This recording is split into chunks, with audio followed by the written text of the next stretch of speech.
So these beliefs are on page 238. So page 238.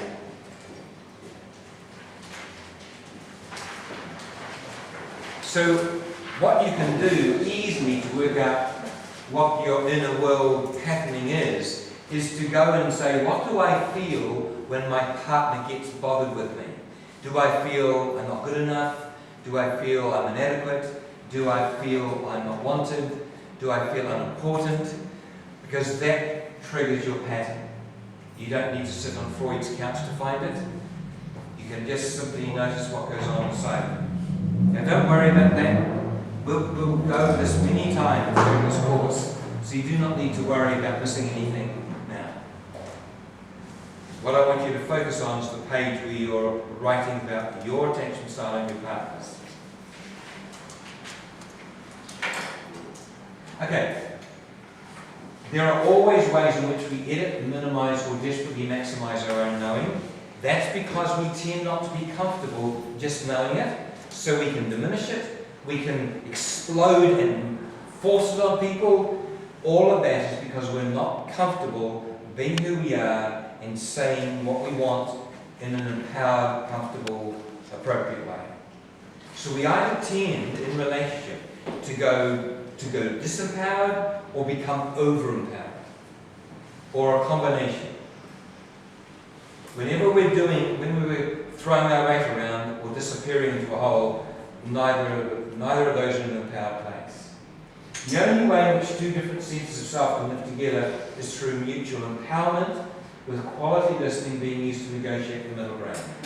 Fundamentally, number 7 is where we're headed. But it takes a little bit of extra, some peripheral stuff to get there. Okay. Let's go through this. Now, this is in your book. So I'll get you to look at your book so you can follow me, and if you want, you can mark things as you go. So if you turn to page 17, chapter 17. Page 91. Thank you. Page 91.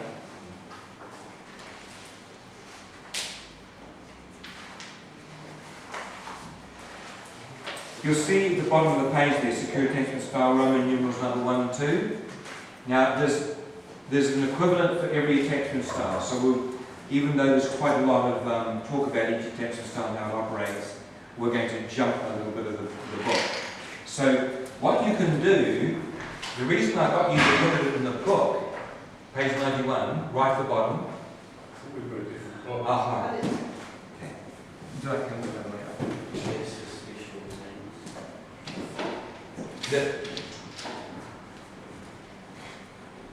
Okay.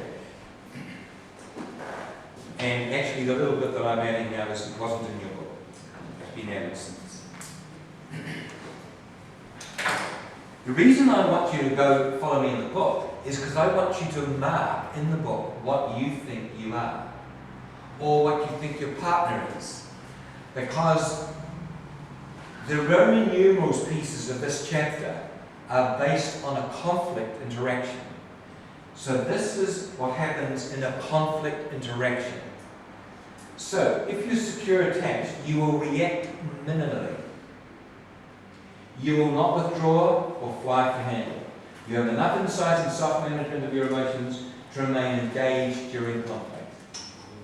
In many ways, this is what we all want to aspire to. Right? So you can tick it, like, yes, you should want that. Right? Number 2, you are able to listen to the woes or criticisms from others with minimal reaction, because you really get triggered into any of your own stuff, and if you do, you own it and you don't project it. You are able to hear that someone has a problem and not hear that I am a problem. The third thing a secure person would do, you're able to listen to another whilst withholding expression of your own viewpoint. That's really hard for people to do. Be quiet while the other person's talking. Instead of building up an emotional charge within whilst listening, you can understand the other's need, not a need to vent, and to wait your turn to respond. My wife and I. What's that? He's very good at that. I've done this for a long time. I'm not always perfect, as my wife will give you evidence of. But the truth is, you will get to the point where if you work with your own reactivity, particularly the emotional reactions, you can actually get to this place. I wasn't always like this, I can assure you. Sometimes during this course I'll give you chapter and verse about my background and everything. Goodness me. Glad you didn't know you in your 30s and 40s, Jeff. Number 4. You do often think negatively about the other because you don't feel the victim. Sorry, you do not often think negatively about the other because you do not feel a victim to their behaviours. Instead, you back yourself to be expressive of your own needs and preferences and of asking for opportunity to do this. You stay grounded, you simply state what you prefer while listening to the other as well. Number 5, you understand that connection is important and are proactive about being engaged with those close to you. Now, that's important. You are proactive about being engaged with those close to you. That's more of a struggle for avoidance than it is for the anxious style. I can tell you that from my experience. Okay. Here's the anxious and secure attachment. Now, this is over the page.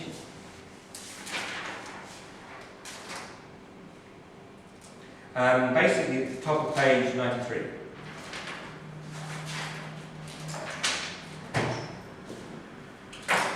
So if you are female, consider very carefully that this might be your attachment style. But a male or female, tick the bits that you think describe you, even if they describe you in part. Usually you will get emotionally more intense and expressive during an argument.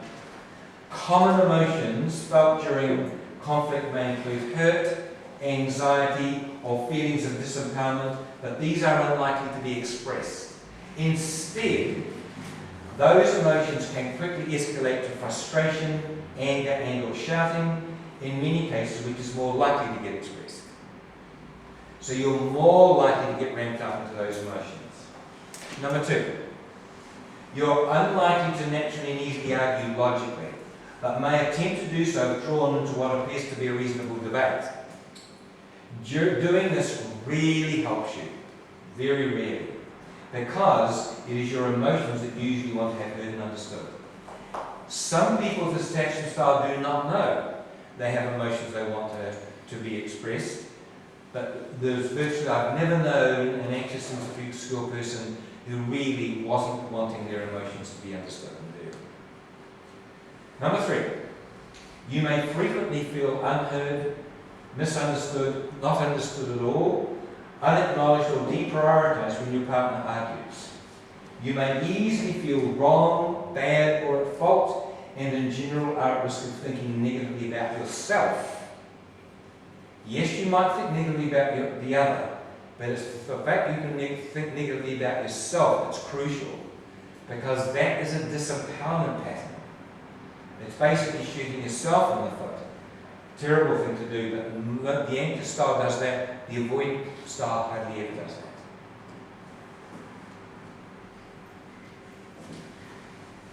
Number 4, you may get tearful or out of frustration caused by this, or feel hurt by seemingly being uncared for. You may also become anxious about not being understood or by the discomfort caused by disengagement from a loved one. Number 4 is the main reason you're likely to get it. Find yourself in tears. Number 5. You may not ask for feelings to be heard because, most likely, you've not had your feelings acknowledged for most of your life. Thus, requesting that your partner hear your feelings is an unlikely strategy for you to employ, but something you may probably want. So here's an example of the disempowerment this style usually has.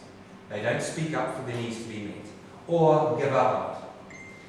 Number 6, you may become very anxiously insecure during conflict for fear of the negative impact on the relationship caused by being on these different pages. Desperately seeking harmony, understanding, cooperation and connection, you may compromise your own interests in order to achieve this. That's another piece of the disempowerment process. Then you end up disempowering yourself. Did you hear that? Yes. So what happens is when you get to these stages 4, 5, or 6, you're self-disempowering through a pattern you don't see. It's crucially important because what happens then is your partner can become more dominant. Not because you want them to, but because you're in a pattern and they're going to do the flip side of the pattern. If you become more disempowered, they're likely, particularly if they're not very sensitive or empathic, they're likely to become more empowered. And remember, avoidance usually feel quite empowered. Should be 7. You will like the last one. You will likely become very distressed if your partner withdraws, and will very likely, inaccurately, interpret such an act as a rejection of self, the relationship, or both. This will very likely stir within you anxiety, hurt, frustration, resentment, anger, or all of these. So what you're going to do if your partner withdraws is you're going to read it through the lens of this means they're not interested, they don't want to connect. Not the case. They're simply retreating. It's their style. Any questions about, I think that's the last one on, yeah. Any questions about the anti-style before we move on to avoidance? Because I'm going to get you to go away and process this shortly.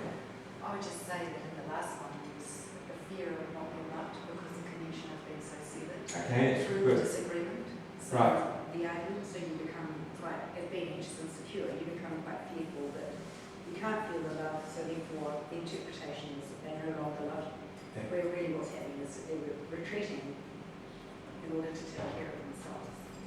That's very nice. It's a very nice addition to number 7, the last one. It's like a extra piece of the last one.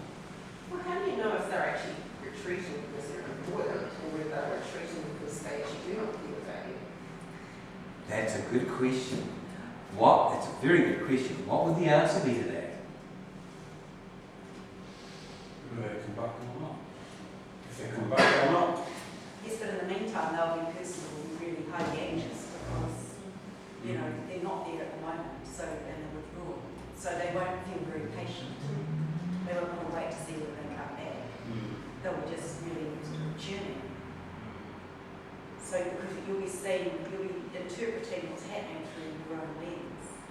So your interpretation would be that Mark doesn't love you because... Yeah, but how do I know that he is just being, drawn into himself, or whether he just does not love me and is too scared to tell you?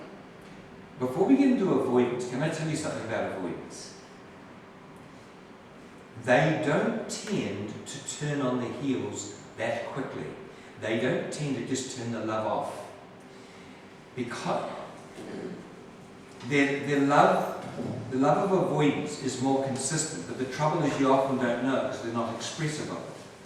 So when they turn on their heels because of the conflict, you don't really know, particularly if they're not doing a lot of expressing of it. What's going to happen is your fear that they're not loving is going to peak. The truth is, most avoidants don't go avoidant and then stop loving. They can go avoidant and start thinking negative things. They can do that. But they don't their love doesn't tend to hinge on that.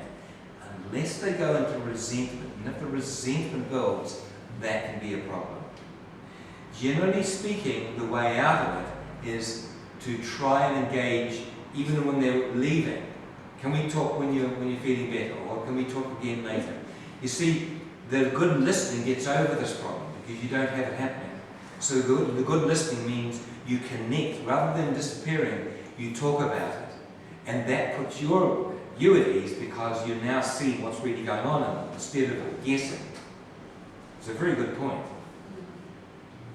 And actually, if they will say, can we talk about this later? It actually, you have to train yourself to give them that space. Well, I'm talking about even there, say that. No, but Mark's new to this. I can share our story. It would be, I would become highly anxious when Jeff became avoidant. And I would chase him and demand attention right now, and can we talk about this right now? And he would not be into it at all, and then I would interpret that as rejection, and it would be a real snowball thing. So we had to come to an agreement that he needed space.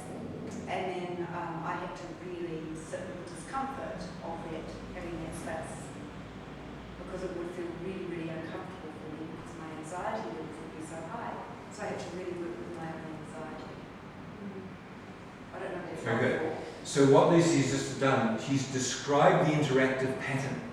We haven't quite got there yet, but that interactive, so that's all right. So one person does this and the other person reacts. So that's what you're saying. So if something, you get upset about something and he would disappear, say, that's the first part of the pattern. And that interactive pattern we call in the EFT, it's called the cycle. And the cycle, we don't have 10 cycles. We're not that inventive. We have one. Right? We are not so creative. We keep doing the same pattern. If we're avoidant, we avoid the same way time and time again. If we're anxious, we tend to ramp up the same way time and time again. But that interactive pattern you've got to know, because that's what you've got to dismantle. Anyway, we'll go through this next little bit, and then we'll get into little pairs or threes or something and talk about what we've learned about our pattern.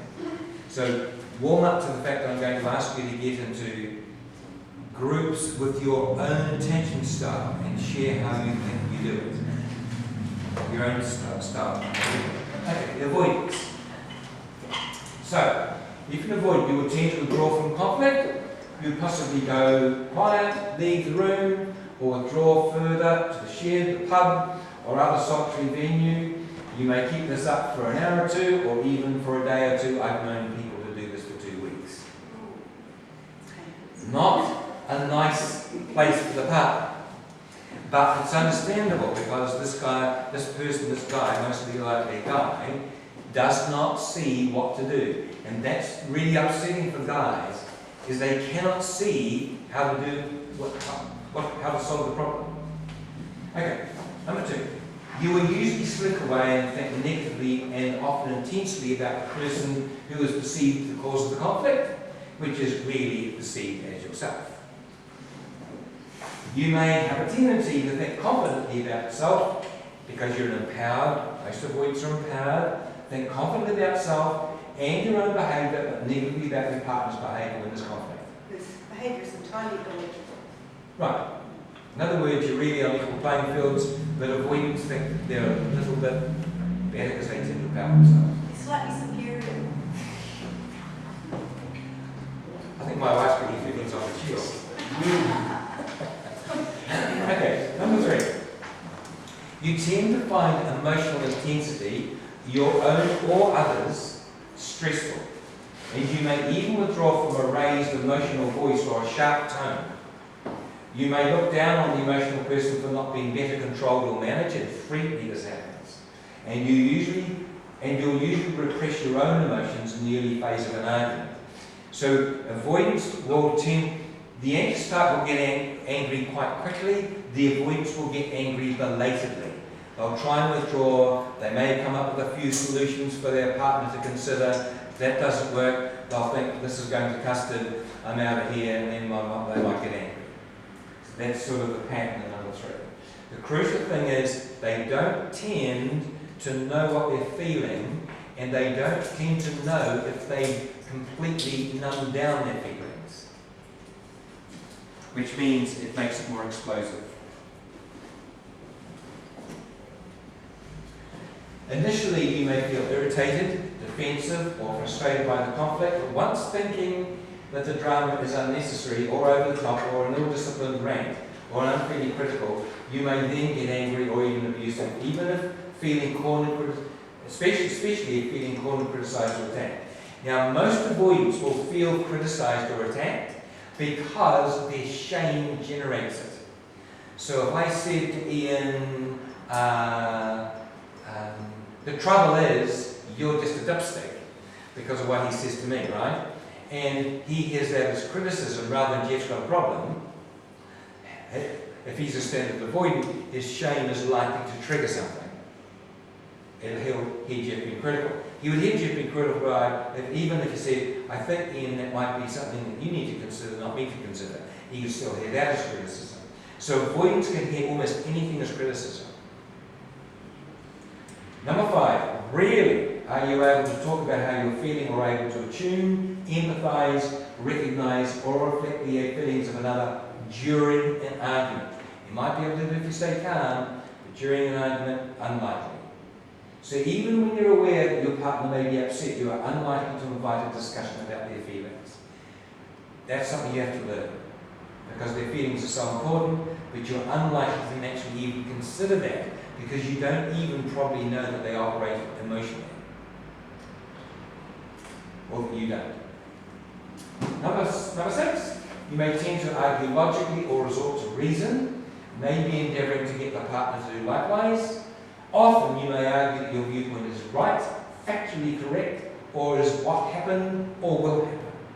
Avoidance have total mastery of the facts of the world. Globally, they know everything that's going on, and you just need to ask them for any part of what's going on globally. They're super, super well informed.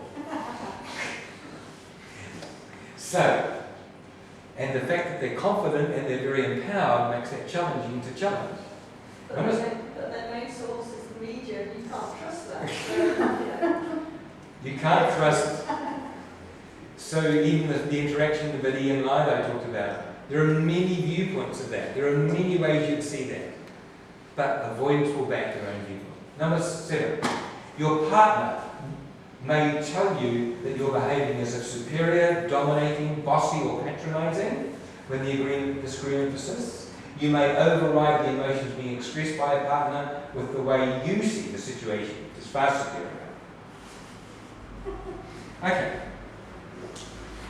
Now, this style is interesting because this is a combination of the two together. And some people, as I said, will present to me as therapists as being quite avoidant in their appearance. Females predominantly. I've never known this pattern in a male. I think partly because the anchor style is predominantly female, so there aren't that many men who do it. And secondly, I don't think there are that many men who go from the anchor style to being avoidant. Because I think men, they back themselves, even if, I think it's a gender thing. The developer of EFT, Emotion Focused Therapy, Sue Johnson, she thinks empowerment is a gender thing. I'm not too sure myself if it's gender or attachment pattern.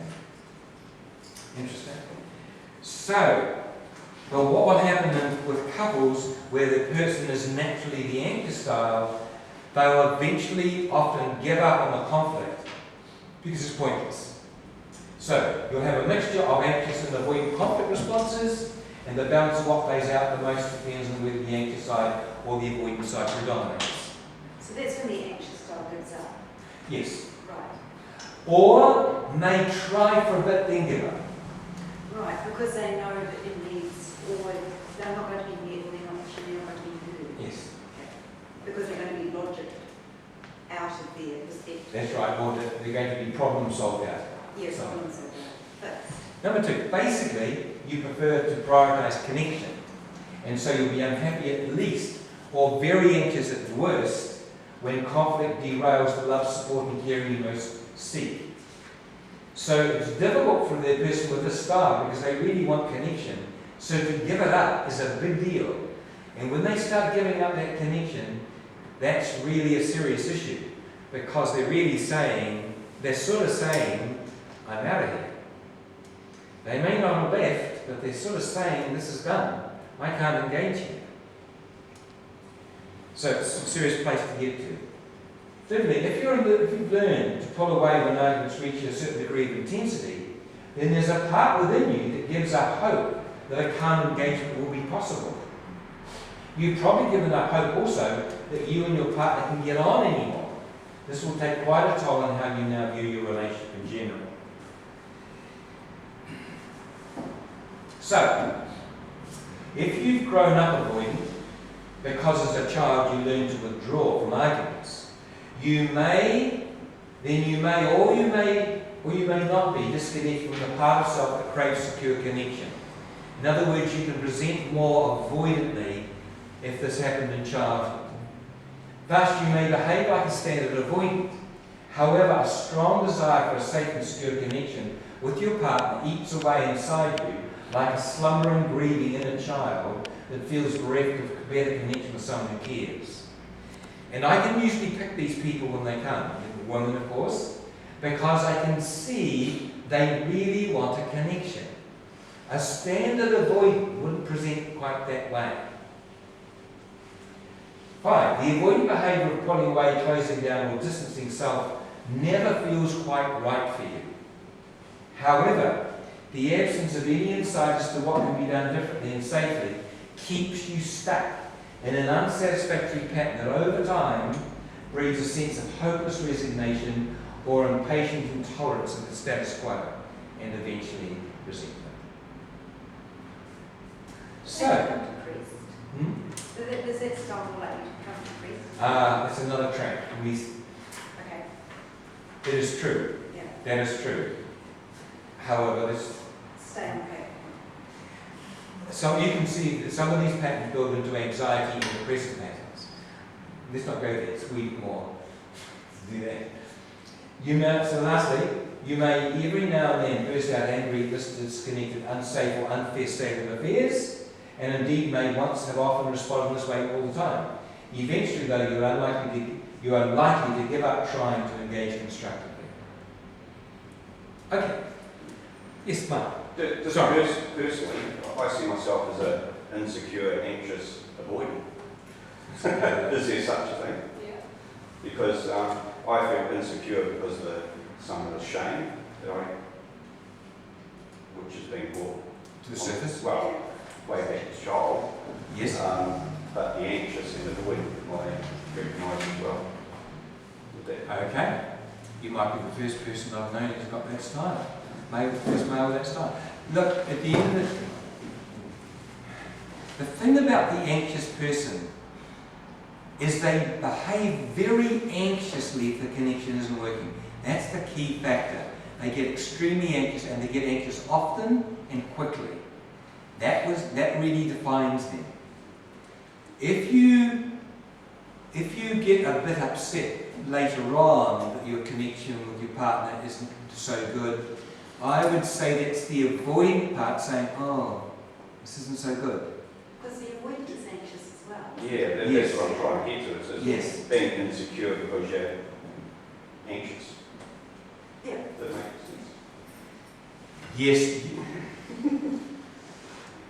It's a very good point, Mark. So remember, our instant reactive pattern is what these are named after. So if you distance yourself first up, you're avoidant. However, if while you're distant you think, oh, this isn't good, now I want to get back and heal this pattern, that is a connection part, which is why you're in a relationship.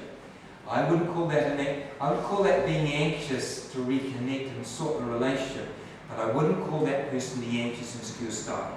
But I feel more bad about myself than my partner when I do the avoidance. Okay, well that would be a more anxious pattern. Can I say to you, these are generalizations. For example, if you've been going down here ticking the bits that you do, I'll guarantee no one has ticked every single bit of any style. Because you don't fit everything.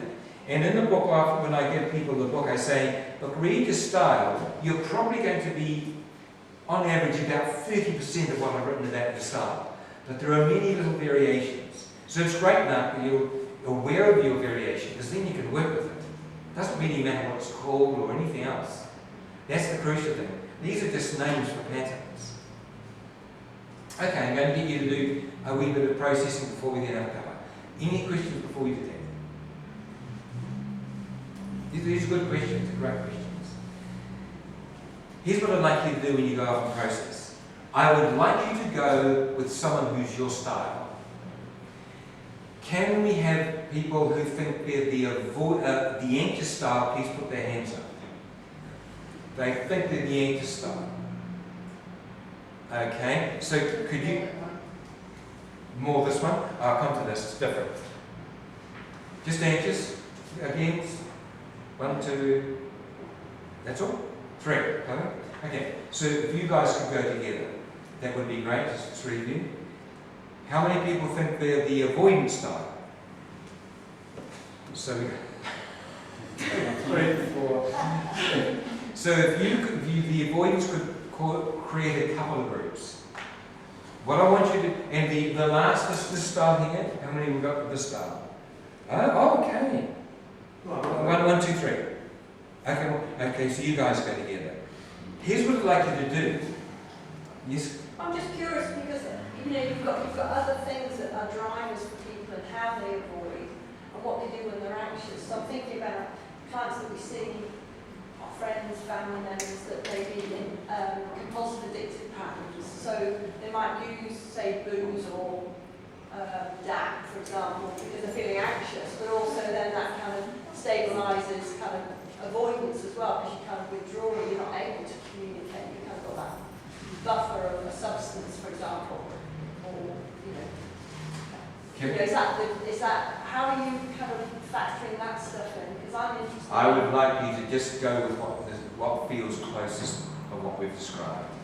That's the easiest, because you're more likely to fit into a category. You might be a slight variation of it, because after all, we're not all the same. No. Not all avoidance are the same. We've got variations. Yeah. The crucial thing is to choose one of these three, and then go with that. You may be a variation, because when you get into the people, when you get into groups, you can talk about those variations, and that would be really interesting for each other to hear.